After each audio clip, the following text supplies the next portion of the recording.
BNP সরকারের বিরুদ্ধে NCP already নড়ে চড়ে বসেছে, জামাত প্রস্তুতি নিচ্ছে। বিএনপি ভালোভাবে দেশ চালাতে পারবে বলে মনে হচ্ছে না। বাংলাদেশ জন্মের ৫৫ বছরের মধ্যে সব থেকে চাঞ্চল্যকর খবরটা তৈরি হয়েছে আজকে। বাংলাদেশের নির্বাচন ঠেকিয়ে দিতে ডক্টর ইউনূস সরকারের উপদেষ্টাদেরই কেউ কেউ সক্রিয় ভূমিকা রাখছেন, এমন সন্দেহ, এমন কানাঘুষো, এমন জল্পনা যখন মাসের পর মাস ধরে ছিল। এবং বিএনপির রাজনীতিবিদ, বিএনপি সংশ্লিষ্ট বুদ্ধিজীবীদের একটা অংশ তো বটেই, এমনকি হাদির হত্যাকাণ্ডের পর হাদির পরিবারের সদস্যরা, তার ভাই জনসভায় দাঁড়িয়ে বলেছেন উপদেষ্টাদের কেউ কেউ এই হত্যাকাণ্ডে জড়িত। নির্বাচনের ঠিক আগ মুহূর্তে হেফাজত নেতা মহিবুল্লাহ বাবুনগরী তিনি একটি ফতোয়া দিলেন যে জামাতে ভোট দেয়া হারাম। অভিনন্দন জানাই বাংলাদেশ জামাত ইসলামকে এবং জামাত ইসলামের আমির ডাক্তার শফিকুর রহমান সাহেবকে।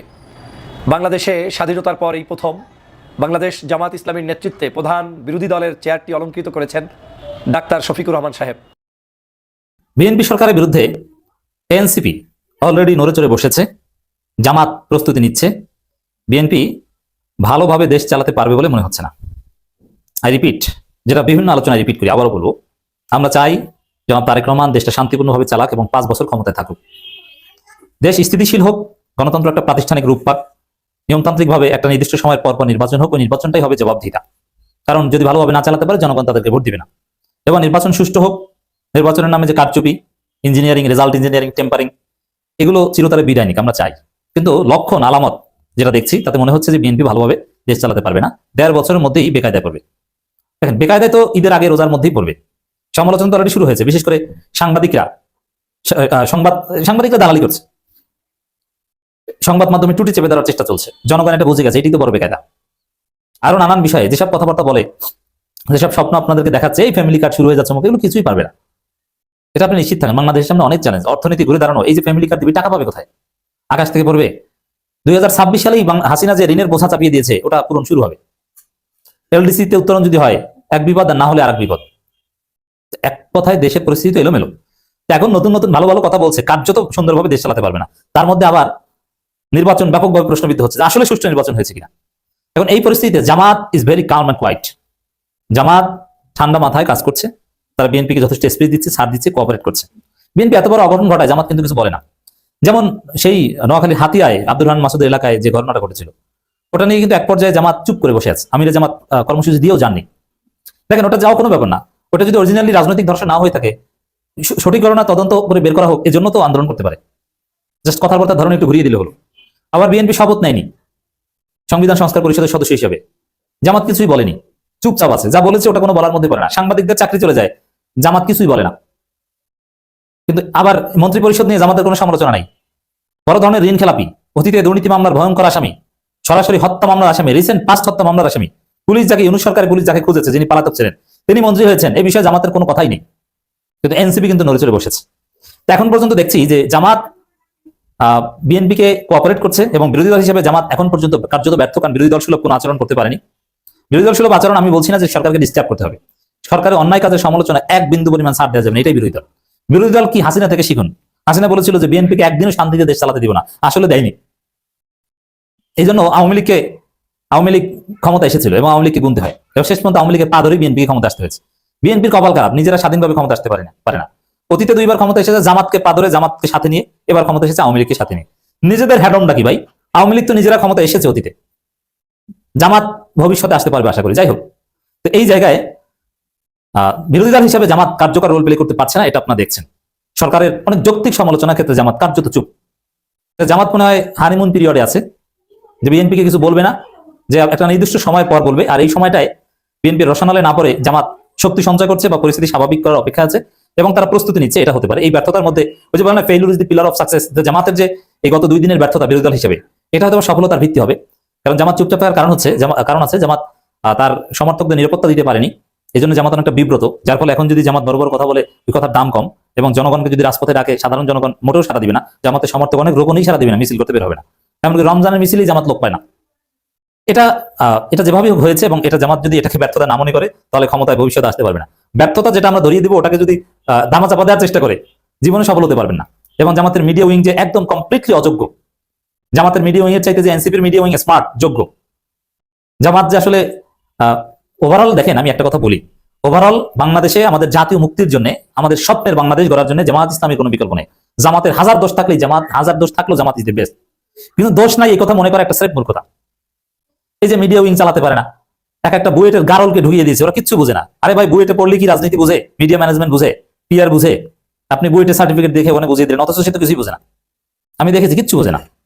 এরকম আরো এক সাবেক সচিবকে একটা দায়িত্ব দিয়েছে, যে বিষয়ে দায়িত্ব দিয়েছে ওই বিষয় সম্পর্কে উনি বুঝেই না। যার নইলে জামাতের ফল আরো ভালো হতো। তো যোগ্যতা অনুযায়ী জামাত যা পেয়েছে ভালো পেয়েছে, খারাপ না। আর কম পেলেও আমি অবাক হতাম না। কিন্তু যোগ্যতা থাকলে যে হাইপ উঠেছিল, আমরা যে হাইপ উঠিয়ে দিয়েছিলাম জামাত ক্ষমতায় আসার, তাতে জামাতের জায়গায় যে পরিবেশটা আমরা জামাতকে দিয়েছিলাম, ওইটা যদি আওয়ামী লীগ থাকতো নিশ্চিত ক্ষমতা আসতো, বিএনপি কিছুতেই ক্ষমতা আসতে পারতো না। বরং আওয়ামী লীগ যদি স্বতন্ত্রভাবে নির্বাচন করতে পারতো, তাতেও হয়তো বা ৮০-৯০ আসন পেত। এবং আমরা যে হাইপটা দিয়েছিলাম জামাতের পক্ষে, কতটুকু হাইপ দিতে পারলো, হোয়াটএভার। তো এখানে দর্শক, এনসিপি আওয়ামী লীগ বিএনপি সরকারের বিরুদ্ধে জোরালো ভূমিকা পালন করছে, যেটা জামাত পাচ্ছে না। তবে জামাত প্রস্তুতি নিয়ে আবার পারবে, আমরা বিশ্বাস করি। জামাত পর্যালোচনা করবে, তাদের মধ্যে যে স্বজনপ্রীতি আছে, জামাতের মধ্যে স্বজনপ্রীতি মারাত্মক। নেতাদের ভাই ব্রাদার আত্মীয় স্বজন ছাড়া চিনে না। কোনো কয়েকটা পোস্ট পজিশন কাউকে দাওয়াত, এমনকি ইফতার পার্টিতে দাওয়াত দেওয়ার সুযোগ ওটা মনে করেন যে ভাই ব্রাদার। সিলেক্ট করো অমুক কোরআন তমুক কোরআনের বাইরে কাউকে চিনে না। অ্যাক্টিভিস্টদের কাকে ডাকবে, ওই অমুকের আত্মীয় স্বজন ছাড়া কাউকে চিনে না। আর বিএনপিকে দেখেন, থানা পর্যায়ের নেতাকে মন্ত্রী বানিয়েছে। স্বজনপ্রীতি থাকলেও, বিএনপিতে স্বজনপ্রীতি গ্রুপিং থাকলেও, এটা ওভারঅল একটা ইনক্লুসিভ পরিস্থিতি তৈরি করে, ব্যালেন্স করে। নিজেদের মধ্যে যে কম্পিটিশন গ্রুপিং বিএনপির মধ্যে, এই গ্রুপিং বরং আরো ব্যালেন্স করে পোস্ট পজিশন ডিস্ট্রিবিউশন করার ক্ষেত্রে। আর জামাতের মধ্যে যেহেতু কনফ্লিক্ট নাই, এই জন্য ব্যালেন্স অফ পাওয়ার নাই, ব্যালেন্স অফ ডিস্ট্রিবিউশন নাই, একপাক্ষিকভাবে প্রচুর স্বজনপ্রীতি। এই স্বজনপ্রীতি, নেতাদের আত্মীয় স্বজনকে প্রাধান্য দেওয়া, ভাই ব্রাদার, এটা যদি জামাত ওভারকাম করতে না পারে, জামাত এই 40% সমর্থন ধরে রেখে ভবিষ্যতে 50% করতে পারবে বলে মনে হচ্ছে। আশা করি এগুলো জামাত বিবেচনা করবে। তো এনসিপি দেখেন, বিরোধী দল হিসেবে হত্যা মামলার আসামি পেয়েছেন গুরুত্বপূর্ণ মন্ত্রণালয়। নাহিদ ইসলাম স্পষ্টভাবে সংবাদ সম্মেলন করে বলেছেন, এই নির্বাচন ছিল ভারত, আওয়ামী লীগ এবং বিএনপির পাতানো নির্বাচন, স্পষ্ট করে বলেছে। প্রশাসন চুপ থাকতে বলছে, স্পষ্ট করে বলছে। শেখ হাসিনা সহ বাকি পলাতক আসামিদের বিচার করতে হবে। আওয়ামী লীগের এই অফিস খোলা ইত্যাদি ইত্যাদি এগুলোর বিরুদ্ধে জামাত কিন্তু চুপ। যে আওয়ামী লীগের ভোট বিএনপি পেয়েছে, কিভাবে পেয়েছে? আওয়ামী লীগকে ভয় দেখিয়ে পেয়েছে, যে নির্যাতন করে মিথ্যা মামলা দিয়ে পেয়েছে, যে ভোট দেন হলে কিন্তু আরো খবর আছে। ঠিকই ভোট দিয়েছে। আর জামাত আওয়ামী লীগকে কিছু বলে নাই, এখনো কিছু বলে না, আর আওয়ামী লীগের ভোট পাবেও না। এই জন্য এনসিপি কিন্তু আওয়ামী লীগের ভোট ভবিষ্যতে ম্যানেজ করতে পারে।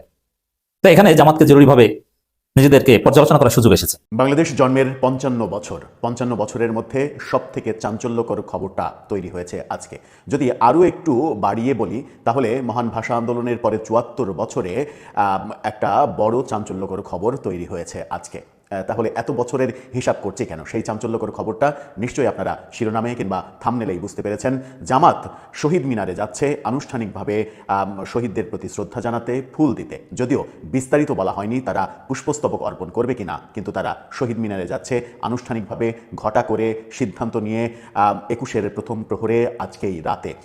এই খবরটা আপনাকে বিস্মিত করতে পারে, আপনাকে হতভম্ব করতে পারে, আপনাকে জামাতের রাজনীতি সম্পর্কে নতুন একটা বার্তা দিতে পারে, অনেক কিছুই হতে পারে, অনেক কিছুই ভাবনা আসতে পারে। এই ভাবনাতে আমাদের যে প্রবেশ করানো হচ্ছে, এটাই জামাতের রাজনীতির জন্য একটা বড় বোধহয় ফ্যাক্টর কিংবা বড় কৌশল হিসেবেই দেখা যেতে পারে। চলুন একটু বিস্তারিত জানি যে হঠাৎ করে জামাত ইসলাম দলীয়ভাবে, জোটগতভাবে শহীদ মিনারে যাওয়ার সিদ্ধান্ত নিল। এটা কি তাদের রাজনীতিতে একটা নতুন মাত্রা যোগ করছে?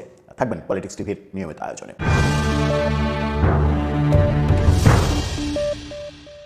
দর্শক, বলছিলাম জামাত ইসলামী শহীদ মিনারে যাচ্ছে। জামাতের আমির ডাক্তার শফিকুর রহমান, তার নেতৃত্বে জামাত এবং তাদের জোট করা যে 11 দল যারা একসাথে নির্বাচন করলো, সেই 11 দল একসাথে শহীদ মিনারে যাচ্ছে। 11 দলের অন্য অনেক দল মানে অন্তত 2টা দল তো শহীদ মিনারে যাওয়ারই কথা, এবং একটা দল কর্নেল অলি আহমেদের এলডিপি। কর্নেল অলি আহমেদ নিজে মহান মুক্তিযুদ্ধের একজন বীর সেনানী, তিনি তো যাবেনই। এনসিপি নতুন রাজনৈতিক দল, তারা যেহেতু সাম্প্রদায়িক দল হিসেবে নিজেদেরকে স্বীকার করে না, তারাও যাবে, এটাই স্বাভাবিক। কিন্তু জামাত ইসলামীর যে রাজনীতি আমরা তাদের জন্মের পর থেকে দেখে এসেছি, ভাস্কর্য পাপ, মূর্তি পাপ, ভাস্কর্য রাখা যাবে না, মূর্তি রাখা যাবে না।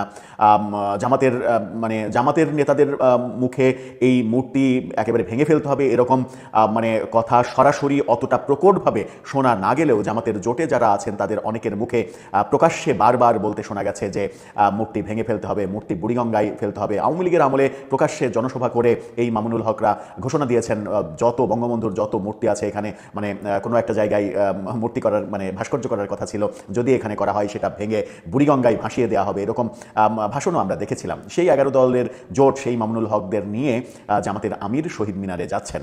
খবরটা গণমাধ্যমে যখন এসেছে, তখন গণমাধ্যমের এই খবরটা চাঞ্চল্যের সৃষ্টি করেছে। কালের কণ্ঠের শিরোনামটা দেখে নিন, সেখানে বলা হচ্ছে 21-এর প্রথম প্রহরে শহীদ মিনারে শ্রদ্ধা জানাবেন জামাত আমির। শুধু কি জামাত আমির, কি বলছে? 21-এর প্রথম প্রহরে আন্তর্জাতিক মাতৃভাষা দিবস ও শহীদ দিবসে কেন্দ্রীয় শহীদ মিনারে শ্রদ্ধা জানাবেন সংসদের বিরোধী দলীয় নেতা জামাতের আমির ডাক্তার শফিকুর রহমান। দলের সিনিয়র প্রচার সহকারী মুজিবুল আলম স্বাক্ষরিত এক বার্তায় এই তথ্য জানানো হয়। এ সময় রাষ্ট্রীয় আচার অনুষ্ঠানে অংশ নেবেন তিনি। একই সঙ্গে 11 দলীয় ঐক্যের নবনির্বাচিত সংসদ সদস্যগণ তার সঙ্গে অংশগ্রহণ করবেন। অর্থাৎ যে যারা জিতেছেন 11 দলীয় ঐক্যের যে 78 জন, সেই 78 জন অংশ নেবেন, সেরকমটা বলা হচ্ছে। এরপর তিনি আজিমপুর কবরস্থানে ভাষা শহীদদের কবর জিয়ারত করতে যাবেন এবং তাদের রুহের মাগফিরাত কামনা করে দোয়া করবেন।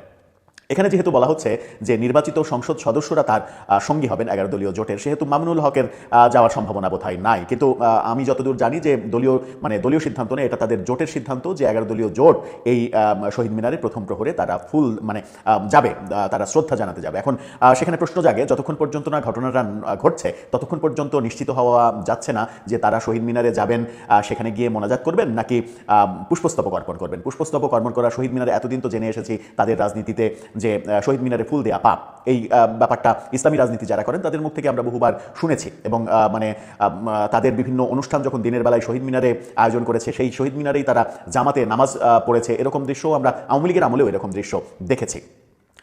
সেরকম দৃশ্য যখন দেখেছি তখন তারা শহীদ মিনারে যাচ্ছে, শহীদ মিনারে গিয়ে শ্রদ্ধা জানাবে। যদি পুষ্পস্তবক অর্পণ করে তাহলে সেটা ওই এতদিনের ভাষ্য অনুযায়ী সনাতনীদের পূজার মতো হয়ে যাবে কিনা, শহীদ মিনারকে পূজা করা হবে কিনা, ফুল দেওয়া মানে তো পূজা করা তাদের ভাষ্যে, সেটা হবে কিনা, নাকি সেই রাজনীতি থেকে তারা এখন বেরিয়ে আসছে, নতুন একটা রাজনীতির সূচনা করতে চাচ্ছে, সেইটা একটা বড় প্রশ্ন। এখন দেখা যাক প্রথম প্রহরে কি ঘটনা ঘটে, ভিডিও চিত্রে কিংবা স্টিল ছবিতে কি দৃশ্য উঠে আসে 21-এর প্রথম প্রহরে। তারা উপস্থিত হয়ে সেখানে মোনাজাত করেন নাকি পুষ্পস্তবক অর্পণ করেন, সেই দৃশ্য দেখার পরে প্রকৃত ঘটনাটা বোঝা যাবে। দর্শক, আপনার কাছে কি মনে হয়, জামাত কি সত্যি একটা বার্তা দিতে চাইছে যে তারা ওই তথাকথিত ইসলামী রাজনীতির যে খোলস, সেই খোলস থেকে বেরিয়ে এসে একটা রাজনৈতিক দল হিসেবে সামনে এগোতে চাচ্ছে? বাংলাদেশের নির্বাচন ঠেকিয়ে দিতে ডক্টর ইউনূস সরকারের উপদেষ্টাদেরই কেউ কেউ সক্রিয় ভূমিকা রাখছেন, এমন সন্দেহ, এমন কানাঘুষো, এমন জল্পনা যখন মাসের পর মাস ধরে ছিল এবং বিএনপির রাজনীতিবিদ, বিএনপি সংশ্লিষ্ট বুদ্ধিজীবীদের একটা অংশ তো বটেই, এমনকি হাদির হত্যাকাণ্ডের পর হাদির পরিবারের সদস্যরা, তার ভাই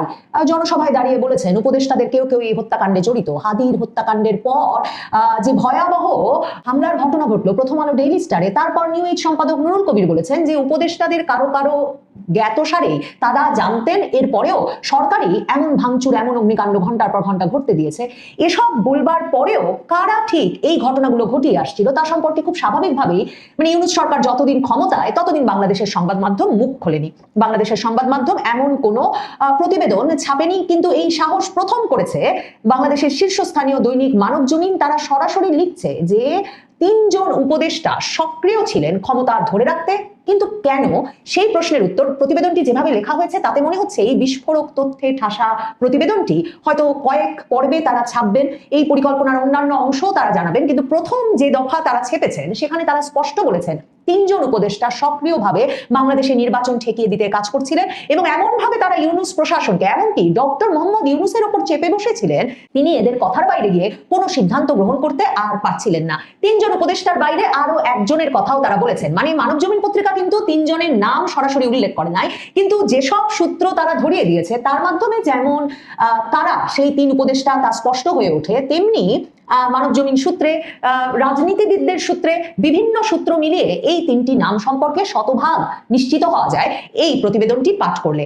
এই প্রতিবেদনের চতুর্থ একজনের কথাও একেবারে দ্বিতীয় লাইনেই আছে। প্রতিবেদনটি শুরুই হয়েছে, অন্তর্বর্তী সরকারের অন্তত 3 জন উপদেষ্টা নির্বাচন বিলম্বিত করার নানামুখী খেলায় লিপ্ত ছিলেন। তারা রিজওয়ানা হাসান, আদিলুর রহমান খান এবং ফারজুল কবির খান। এছাড়াও অন্য একজন উপদেষ্টা ছিলেন অবশ্য সুবিধাবাদী ভূমিকায়, দুপক্ষকেই খুশি রেখে সময়টা কাটিয়েছেন তিনি বরাবরই অস্থির। এ বিষয়ে তো আমি আপনাদেরকে অসংখ্যবার বলেছি, বিশেষ করে খালেদা জিয়ার জানাজার পর যে ভীষণভাবে অস্থির হয়ে উঠেছেন আইন উপদেষ্টা আসিফ নজরুল। পুরো 18 মাসই তার কেটেছে দুপক্ষকে, বিএনপি জামাত এই দুপক্ষকেই খুশি রাখতে, এবং এখন এই শেষ সময়েও তিনি যেই ক্ষমতায় আসুক তার সঙ্গেই যাতে ক্ষমতায় লটকে যেতে পারেন সে বিষয়ে ভীষণভাবে তৎপর হয়ে উঠেছেন। কিন্তু ওই 3 উপদেষ্টার মূল উদ্দেশ্য ছিল নির্বাচনটাকে বিলম্বিত করে দেওয়া। মানবজমিন লিখছে যে এই উপদেষ্টাদের কৌশলের অন্যতম হাতিয়ার ছিল মব সন্ত্রাস, মানে লাইনে লাইনে গা শিউরে ওঠার মতো বিস্ফোরক তথ্য আছে মানবজমিনের এই খবরে। আর যদি মেলান এই ব্যক্তিদের সঙ্গে এদের কর্মকাণ্ডকে, তাহলে সম্ভবত এই প্রতিবেদনটি পাঠ আরো একটা গুরুতর অনুভূতি দেবে যে কাউকে। মানবজমিন বলছে তারা কৌশলের অংশ হিসেবে, মানে এই তিনজন উপদেষ্টা কৌশলের অংশ হিসেবে মব সন্ত্রাসকে উস্কে দিতেন। শুরুতে দ্রুততম সময়ের মধ্যে নির্বাচন দেওয়ার ব্যাপারে প্রফেসর ইউনূস চিন্তা ভাবনা করছিলেন। মানবজমিন বলছেন পরে তিনি একগাদা সংস্কার প্রস্তাব জাতির সামনে উপস্থাপন করেন। সে তো একটা বিস্ময় বটেই, মানে সেকেন্ড রিপাবলিক, নতুন সংবিধান ছুঁড়ে ফেলা, নতুন বন্দোবস্ত, এসব তো আমাদের সিলেবাসে পড়ে এলো। এরপর মানবজমিন বলছে এগুলোর পেছনে ক্ষমতার মেয়াদ আরো বাড়ানোর ছক ছিল, এমনটাই বলা হচ্ছে। তিন উপদেষ্টার চাপের কারণে দ্রুত নির্বাচন থেকে পিছু হটেন ডক্টর ইউনূস। তাদের যুক্তি ছিল নির্বাচন এত তাড়াতাড়ি দেওয়া ঠিক হবে না, পরিস্থিতি সামাল দেওয়া সত্যিকার অর্থেই কঠিন হয়ে পড়বে। এসব যুক্তির পেছনে তাদের বিশেষ মতলব ছিল, তারা চেয়েছিলেন ক্ষমতা দীর্ঘায়িত করতে এবং কৌশলে তাদের পছন্দের শক্তির কাছে ক্ষমতা তুলে দিতে। মানবজমিন স্পষ্টত লিখছে যে এই তিন উপদেষ্টা মিলে নির্বাচনের দিন পর্যন্ত বিশেষ বিশেষ আসনে কি করে তাদের পছন্দের রাজনৈতিক শক্তিকে ক্ষমতায় আনবেন সে নিয়ে কাজ চালিয়ে যাচ্ছিলেন। সন্ধ্যার দিক থেকে, মানে ভোটের দিন সন্ধ্যার দিকে গিয়ে অবশেষে তারা এক রকমের হাল ছেড়ে দেন, অনুমান করতে শুরু করেন যে পরিস্থিতি নিয়ন্ত্রণের বাইরে চলে যাচ্ছে, নির্বাচন নিয়ে কোনো খেলা তাদের বিপদ ডেকে আনবে। তাই তারা প্ল্যান 2 বাস্তবায়ন থেকে বিরত থাকেন। কি ছিল তাদের পরিকল্পনা? এই লাইনটি দিয়ে মানবজমিন তাদের প্রতিবেদন শেষ করেছে। তার মানে প্ল্যান 2 কি ছিল সে বিষয়ে নিশ্চয়ই মানবজমিন আমাদের জানাবে। কিন্তু এই তিন উপদেষ্টা যে কি খেলা খেলছিলেন সেটাতে বিএনপির পূর্ণাঙ্গ নজর ছিল, বিএনপি সম্পূর্ণভাবে ওয়াকিবহাল ছিল এবং নজর রাখছিল, সেটা পরিষ্কারভাবে মানবজমিন লিখেছে। কারণ মানবজমিন বলছে এই তিন উপদেষ্টা মানে বিদেশি বিভিন্ন দূতাবাসের সঙ্গে নিয়মিত যোগাযোগ রেখে তাদেরকেও এই ভয় দেখিয়ে যাচ্ছিল যে বাংলাদেশে নির্বাচন হয়ে গেলেই নির্বাচনে একটা বিশেষ শক্তির উত্থান ঘটবে, এবং যেহেতু ওই বিশেষ শক্তির উত্থানে কোনো বিদেশি শক্তি আগ্রহী নয় বাংলাদেশে, সে কারণে তারা ধারণা করছিল যে যত তারা ভয় দেখাবে তত নির্বাচনটা পিছিয়ে যাবে, এবং সেটা বলে বলেই তারা নির্বাচনটি ঠেকিয়ে রাখার চেষ্টা করছিল। মানবজমিন লিখছে এমনকি নির্বাচনের আগে ওই বিশেষ শক্তির রাজনৈতিক উত্থানের বিষয়ে তারা নানা রকম ফরমাইশি জনমত জরিপও পরিচালনা করিয়েছে, এবং সেসব জনমত জরিপের উদাহরণ নিয়েও তারা বিদেশি বিভিন্ন দূতাবাসে হাজির হয়ে নির্বাচন হলে বাংলাদেশে কত বড় বিপদ আসছে সে বিষয়ে একটা আশঙ্কা তুলে ধরত। মানবজমিন গুরুতর যে বিষয়গুলো সামনে এনেছে, মব সন্ত্রাস উস্কে দিয়ে তারা নির্বাচন ঠেকাতে চাইছিল এটা বলে তো প্রতিবেদন শুরু করেছেই। তারা সরাসরি বলেছে যে প্রফেসর ইউনূসকে বেশিরভাগ সময় অন্ধকারে রাখা হয়।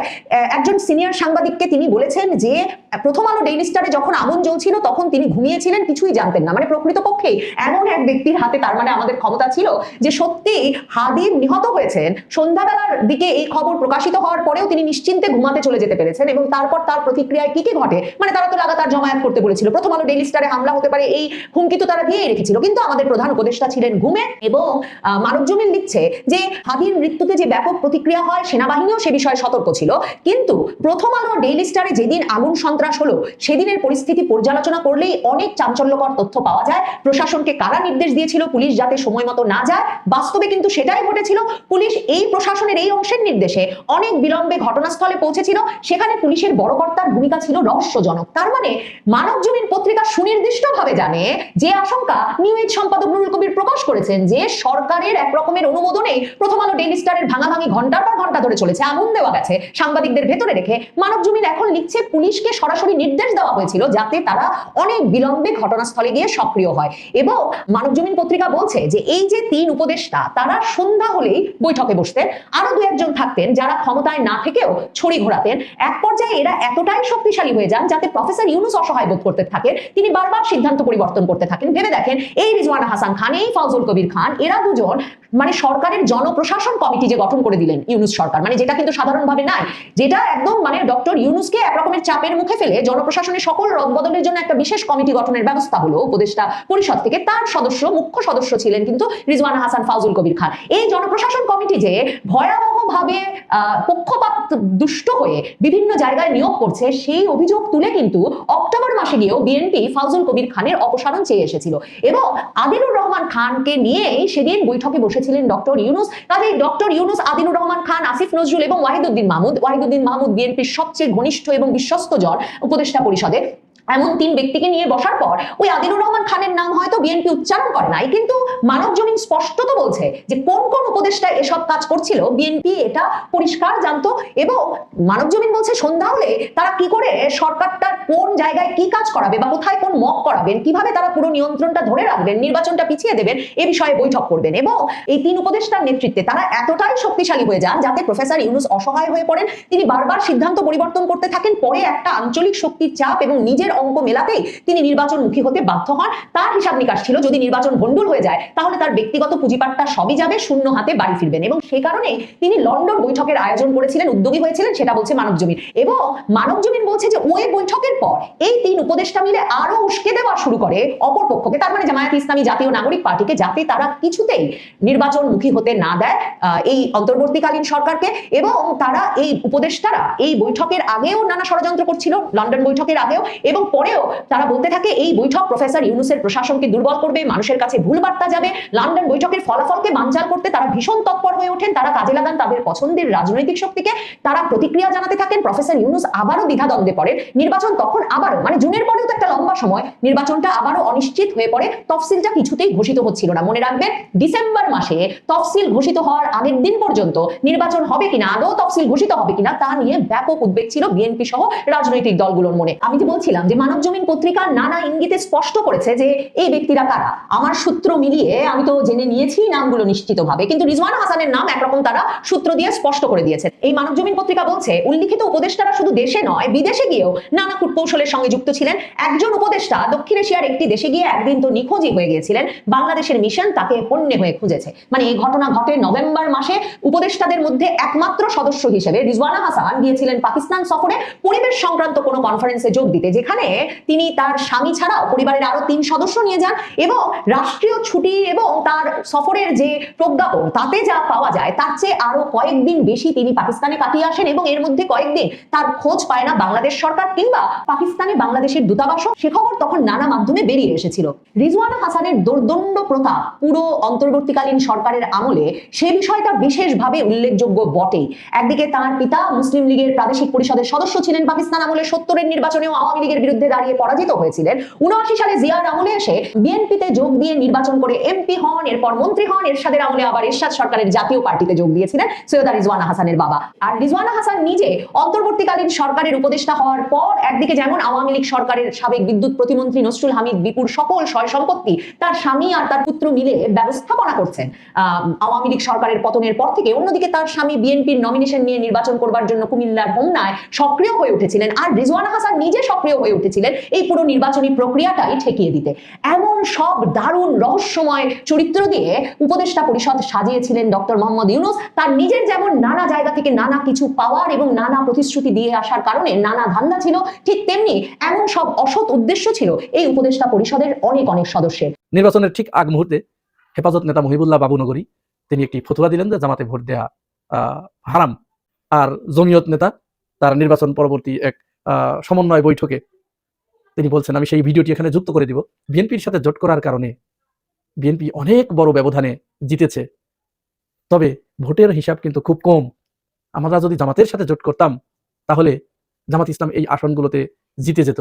আমরা যদি বিএনপির সাথে জোট না করতাম তাহলে আজকে 2 সাইড সিটে বিএনপি সরকার গঠন করলো, নতুবা 2 সাইড সিটে আপনার জামাতে করলো। সুতরাং আমরা জামাতকে হারাতে পেরেছি। অর্থাৎ তাদের মূল টার্গেট ছিল জামাতকে হারানো, অন্য কোনো উদ্দেশ্য তাদের ছিল না, একমাত্র টার্গেট ছিল জামাতকে হারানো।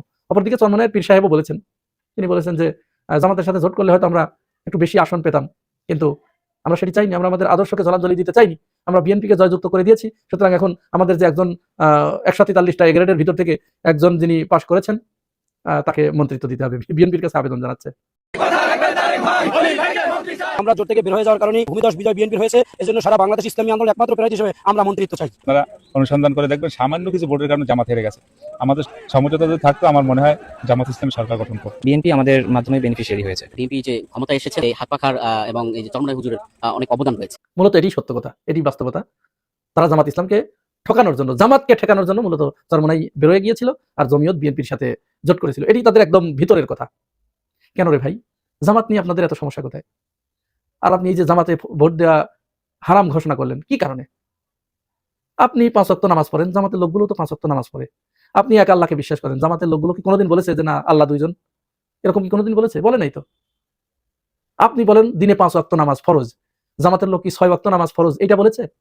আপনি বলেন কুরবানি দেয়া ওয়াজিব সামর্থ্যবান মানুষের, রোজা রাখা ফরজ, জামাত কি এগুলোকে সুন্নত মুস্তাহাব বলেছে? বলে নাই তো।